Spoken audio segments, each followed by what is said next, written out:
तो आपको बता दें कि सूरत पहुंच चुका है वायुसेना का ये विमान जिसमें पार्थिव शरीर है उन श्रद्धालुओं का जो आतंकी इस घटना का शिकार बने हैं।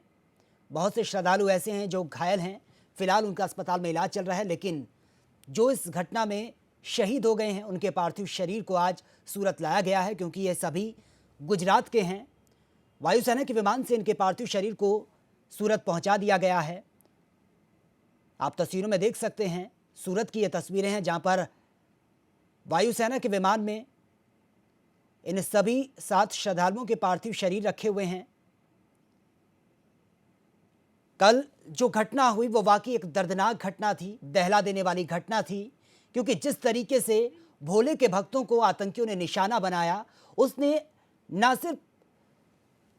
सिर्फ पूरे देश को बल्कि विदेशों में भी इस वक्त ये खबर सुर्खियां बनी हुई है। पूरा देश इस वक्त यही सोच रहा है कि आखिर वो वक्त कब आएगा जब इस आतंकवाद का जड़ से खात्मा हो जाएगा।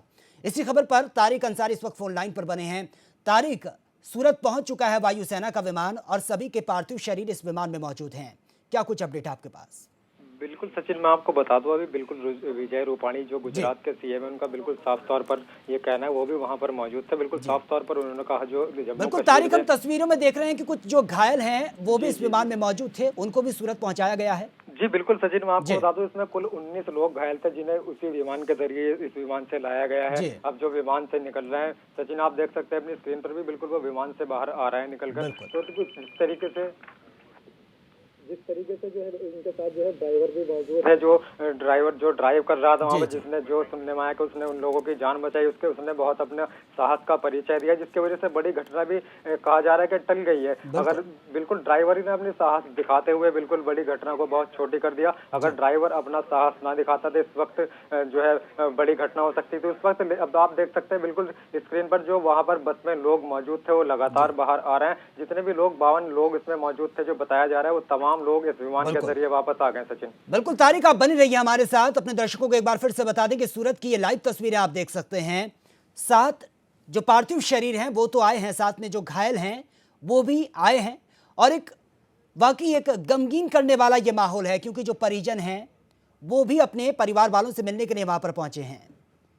आप तस्वीर में देख सकते हैं, खुद गुजरात के सीएम इस वक्त वहां पर मौजूद हैं, विजय रूपाणी, वो भी घायलों का हालचाल जानने के लिए वहां पर पहुंचे हैं। आप तस्वीर में देख सकते हैं कि किस तरीके से इस घटना को अंजाम दिया गया था।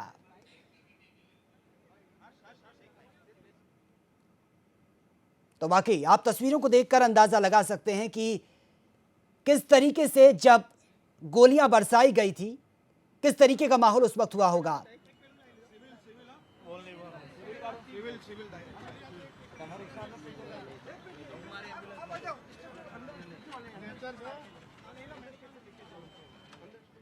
तो आपको बता दें कि पार्थिव शरीर के साथ साथ घायल भी खुद इस विमान के द्वारा लाए गए हैं, जो अपने परिवार वालों से मिल रहे हैं।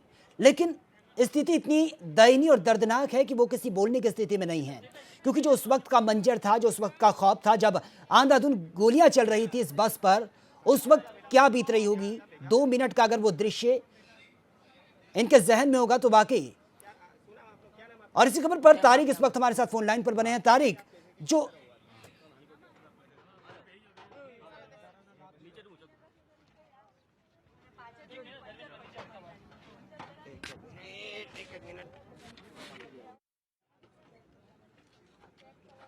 तो आपको बता दें कि घायलों से भी जब पूछने की कोशिश की जा रही है तो वो इस स्थिति में नहीं है कि वो कुछ बोल पाए, क्योंकि जो मंजर था वो बहुत ही भयानक मंजर था।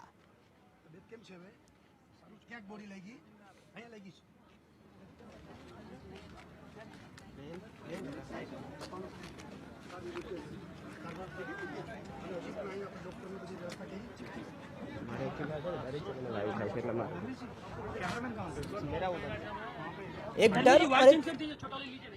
डर एक खौफ साफ नजर आ रहा है घायलों के चेहरे पर। आप अंदाजा लगा सकते हैं कि उस वक्त जो मंजर घटा होगा, जिसने भी अपनी आंखों से देखा होगा, जिसने भी इसको खुद महसूस किया होगा, उस पर इस वक्त क्या बीत रही होगी। और इसी खबर पर हमारे साथ तारिक बने हुए हैं। तारिक,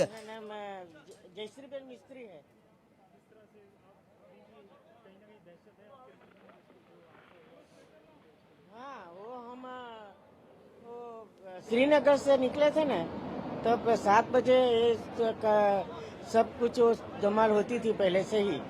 तो उसने हमारी गाड़ी में पंचर पड़ा, तो उसने बोला 5 बजे पंचर पूरा हो गया था। तो उसने बोला नहीं नहीं अभी देरी है, दूसरा भी पंचर निकालने का है बराबर। ऐसा करके 7 बजा दिया और अंधेरा हो गया। फिर हम 1 माइल आगे गया तो फिर उसने पिस्तौल लगाया पूरा। 2 जन आया था, एक बाजू लगाया दूसरी बाजू लगाया, तो फिर 7 लाश तुरंत 7 जन मर गया। जी गुजरात की धरती पे आप अपने घर पे आके खुश हैं? जी अभी खुश हैं आप? यहाँ पे पहुँच गए सही सलामत? कैसा लग रहा है यहाँ पर? हाँ, यहाँ पर तो अच्छा लगा। हाँ, तारिक हमारे साथ फोन लाइन पर बने हैं। तारिक, घायलों से भी जब जानने की कोशिश की जा रही है तो बहुत से तो ऐसे हैं जो बताने की स्थिति में नहीं हैं, और जाहिर सी बात है जिसने खुद अपनी आंखों से इस मंजर को देखा होगा वो इस वक्त तो खुद ही सदमे में होगा, और वो क्या बयां कर सकता है, क्योंकि एक बहुत बड़ा हादसा ये हुआ है। बिल्कुल सचिन, मैं आपको बताना चाहता हूँ, अब लोग ये गुजरात पहुंच चुके हैं, लेकिन जब ये लोग जम्मू कश्मीर में थे तब भी इनसे पत्रकारों ने बहुत जानने की कोशिश की कि आखिर ऐसा क्या हुआ था। तब भी ये लोग बता नहीं पाए क्योंकि ये इतने ज्यादा सदमे में थे। वहां पर ताबड़तोड़ गोलियां चल रही थी और ड्राइवर वहां पर इनको लगातार बचाने की कोशिश कर रहा था। तो बिल्कुल ये लोग इतने गहरे सदमे में, आप स्क्रीन पे भी हमने भी देखा, किसी ने वहां पर जो है एक जो घायल है उससे बात करने की कोशिश की, लेकिन उसने बात नहीं की। तो कुल मिलाकर ये लोग बहुत ज्यादा सदमे में आ चुके थे। वहां पर जब गोलियों की आवाज सुनी, ये लोग गुजरात के रहने वाले थे, इन्होंने कभी ऐसा देखा नहीं था, ऐसा सुना नहीं था, ना इन्होंने कभी एहसास इस चीज का किया था कि ऐसा हो सकता था, ना इन्हें कोई आगाज था। ये अचानक सब चीजें हुई, तो अचानक जब ये सब चीजें हुई तो इन लोगों के दिल पर बिल्कुल सदमा बैठ चुका है। अगर कश्मीर की बात करें, कश्मीर में भी पत्रकारों ने काफी इनसे जानकारी लेने की कोशिश की, लेकिन कोई भी बताने की स्थिति में नहीं था सचिन। बिल्कुल तारिक, अगर अब बात की जाए, हालांकि जो खौफ है वो घायलों के चेहरे पर साफ नजर आ रहा है, लेकिन सवाल यही उठता है कि चूक कहां हुई है, जब पहले से ही पता था कि कभी भी हमला हो सकता है। बौखलाए हुए हैं आतंकवादी, जिस तरीके से लगातार भारतीय सेना उनका सफाया कर रही है, तो कहीं ना कहीं सुरक्षा में चूक कहां रह गई? बिल्कुल सचिन, मैं आपको बताना चाहता हूं, जो वहां की केंद्रीय रिजर्व पुलिस है उसका बिल्कुल साफ तौर पर कहना है, ये जो गुजरात से बस गई थी अमरनाथ यात्रा के लिए, इसका बिल्कुल भी श्राइन बोर्ड में बिल्कुल रजिस्ट्रेशन नहीं था। इन लोगों ने रजिस्ट्रेशन नहीं कराया था। और दूसरी चीज, हम दूसरी तरफ अगर दूसरे नजरिए से इसे देखें तो बिल्कुल साफ तौर पर एक बात और निकल कर सामने आई है कि इन लोगों की अमरनाथ यात्रा जो थी वो 24 घंटे यानी एक दिन पहले ही पूरी हो चुकी थी। ये लोग वहां पर घूमने के इरादे से गए थे। तो बिल्कुल साफ तौर पर कहीं ना कहीं सुरक्षा एजेंसियों ने पहले ही आगाह किया था वहां के प्रशासन को, ऐसा हो सकता था, लेकिन उसके बाद भी जो है वहां पर सुरक्षा के इंतजामों की बिल्कुल पोल खुल गई है। तारिक, सवाल यह भी उठता है कि चलो इन्होंने रजिस्टर नहीं करवाया था, लेकिन जब 24 घंटे पहले आपने कहा कि ये दर्शन कर चुके थे और 24 घंटे तक ये बस घूमती रही, क्या किसी की नजर इस बस पर नहीं गई है कि ये यात्रियों से भरी हुई है और बाकी ये दर्शन करने के लिए यहां पर पहुंचे हैं? उसके बाद बस खुलेआम घूम रही है, कभी श्रीनगर जा रही है, कभी कहीं ये लोग घूम रहे हैं, सुरक्षा के कोई इंतजाम नहीं है।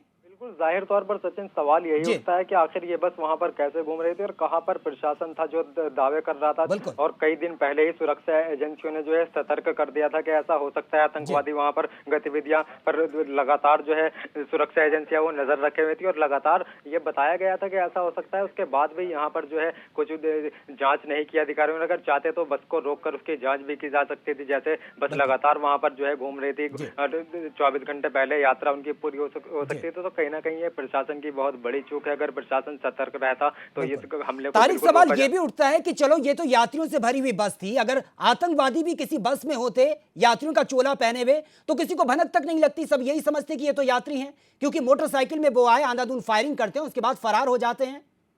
बिल्कुल सचिन, जाहिर तौर पर ये भी बहुत बड़ी बात है, क्योंकि जो आतंकवादी थे उन्होंने बिल्कुल यही सोचा था, जो अमरनाथ जो यात्री लगातार आ रहे हैं उनके जो रजिस्ट्रेशन के द्वारा जो बसें जाती हैं, पूरी यात्रा का जत्था जाता है, आतंकवादियों के दिमाग में भी बिल्कुल यही था कि जो बस जा रही है कहीं ना कहीं यात्रा जो यात्री है उन्हें लेकर जा रही है, इसका श्राइन बोर्ड में रजिस्ट्रेशन होगा। तो जाहिर तौर पर उस रोड पर ज्यादातर ऐसी ही बसें चलती है जो यात्रा के लिए जाती है। दूसरी बात सचिन, मैं आपको बताना चाहता हूँ, ये घटना करीब 8 बजे की है, जबकि वहाँ के प्रशासन का कहना है कि 7 बजे के बाद कोई भी बस जो है उस रास्ते पर नहीं जाती है और रात में वहां पर जाने दिया जाता है, क्योंकि वो रास्ता बहुत संवेदनशील है, वहां पर लगातार हमले होते रहते हैं सचिन। उसके बाद भी ये बस 8 बजे के बाद वहां पर आखिर गई तो गई कैसे सचिन, सवाल ये उठता है। और किसने इस बस को जाने दिया, इसकी जांच क्यों नहीं हुई? बिल्कुल तारिक, सवाल ये भी उठता है कि ऐसा भी नहीं है कि बहुत दिनों से मामला ठंडे बस्ते में था या कोई आतंकी घटना नहीं घट रही थी तो कहा जा सकता है कि थोड़ी देर के लिए माइंड डाइवर्ट हो जाता है। फ्रांस में इतना बड़ा हमला हुआ, उसके बाद दूसरी कांवड़ यात्रा भी चल रही है, उसको लेकर भी सुरक्षा बढ़ती जा रही है।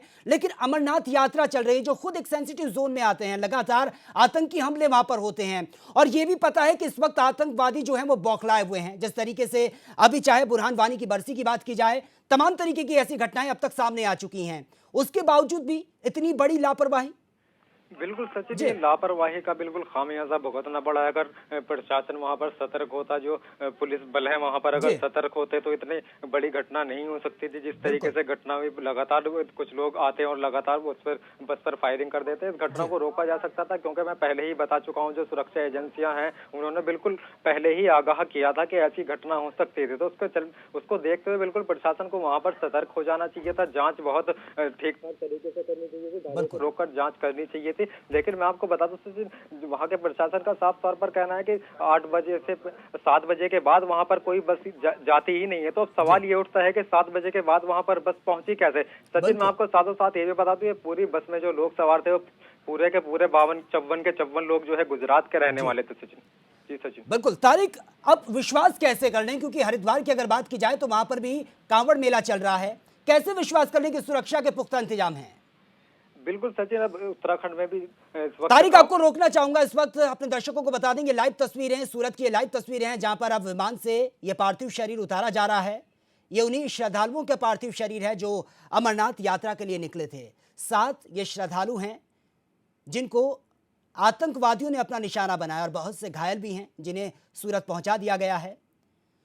तो आप अंदाजा लगा सकते हैं कि इस वक्त वहां पर माहौल क्या होगा, क्योंकि जो बहुत से जो परिवार वाले हैं उन पर इस वक्त क्या बीत रही होगी, क्योंकि वो तो खुशी खुशी घर से निकले थे कि वो अमरनाथ की यात्रा करके सीधा अपने घर लौटेंगे। सुरक्षित यात्रा ये है, सुगम और सुरक्षित यात्रा है, लेकिन किसी को अंदाजा नहीं था कि इतना बड़ा दर्दनाक हादसा उनके साथ हो सकता है।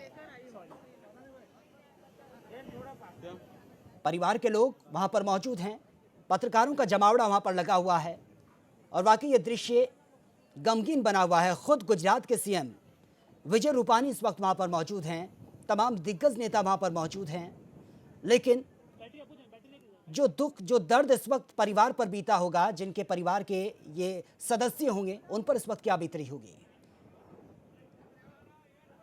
ये घटना और बड़ी हो सकती थी, लेकिन सूझबूझ दिखाई ड्राइवर ने कि उसने बस को नहीं रोका। लगातार बस पर गोलियां बरसाई जा रही थी, लेकिन ड्राइवर ने बस को नहीं रोका और वो रफ्तार से बस को आगे बढ़ाता चला गया। अगर बस वहां पर रुक जाती या ड्राइवर अपना आपा खो देता तो शायद ये संख्या और भी बढ़ सकती थी।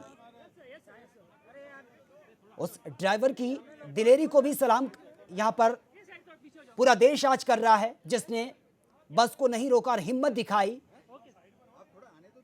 क्योंकि जो संख्या है वो और बढ़ सकती थी अगर 1% भी बस वहां पर रुक जाती। वायुसेना के विमान से ये पार्थिव शरीर एक एक करके बाहर निकाले जा रहे हैं, और बाकायदा उसमें नेम चिट भी लगी हुई है कि ये किसका पार्थिव शरीर है, कहां का रहने वाला है। तो वाकई इस वक्त परिवार पर क्या बीत रही होगी, आप बखूबी अंदाजा लगा सकते हैं, क्योंकि किसी ने सोचा भी नहीं था कि इतना दर्दनाक हादसा वहां पर होएगा। और घर से ये सोचकर निकले थे कि वो बाबा, बर्फानी बाबा के दर्शन कर कर वापसी घर लौटेंगे। उनको उम्मीद भी नहीं थी, क्योंकि जिस तरीके से सुरक्षा के पुख्ता इंतजाम थे, चप्पे चप्पे पर सेना तैनात थी, उसके बावजूद भी इतना बड़ा हादसा हो जाता है। बस को निशाना बनाया जाता है आतंकियों द्वारा, जिसमें 7 श्रद्धालु शहीद हो जाते हैं। तो वाकई आप अंदाजा लगा सकते हैं कि इस वक्त इस परिवार पर क्या बीत रही होगी। लेकिन सवाल सुरक्षा पर भी उठ रहे हैं कि आखिर जब 24 घंटे पहले इन सभी ने दर्शन कर लिए थे और उसके बाद 24 घंटे तक ये बस लगातार घूमती रही, तो सुरक्षा बलों का ध्यान इस बस पर क्यों नहीं गया, सवाल कहीं उठते हैं। तो फिलहाल मेरे साथ इतना ही। आप बने रहिए HNM 24/7 के साथ। नमस्कार।